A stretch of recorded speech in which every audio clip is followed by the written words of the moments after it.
যারা স্বর্গগত তারা এখনো জানে স্বর্গের চেয়ে প্রিয় জন্মভূমি। এসো স্বদেশ ব্রতের মহাদীক্ষালোভী সেই মৃত্যুঞ্জয়ীদের চরণ চুমি। যারা স্বর্গগত তারা এখনো জানে স্বর্গের চেয়ে প্রিয় জন্মভূমি। এসো স্বদেশ ব্রতের মহাদীক্ষালোভী। আনাস শহীদ হয় যে বাবা মার উদ্দেশ্যে পিচ্চি আনাত লিখে এসেছিল, আমি যদি বেঁচে না ফিরি তবে কষ্ট না পেয়ে গর্বিত হয়েও জীবনের প্রতিটি ভুলের জন্য ক্ষমা চাই। আনাস।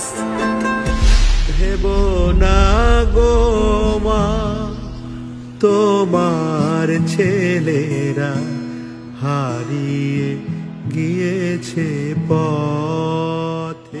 স্বর্গগত তারা এখনো জানে স্বর্গের চেয়ে প্রিয় জন্মভূমি। এসো স্বদেশ ব্রতের মহাদীক্ষালোভী সেই মৃত্যুঞ্জয়ীদের চরণ চুমি। যারা স্বর্গগত তারা এখনো জানে স্বর্গের চেয়ে প্রিয় জন্মভূমি। এসো স্বদেশ ব্রতের মহাদীক্ষালোভী।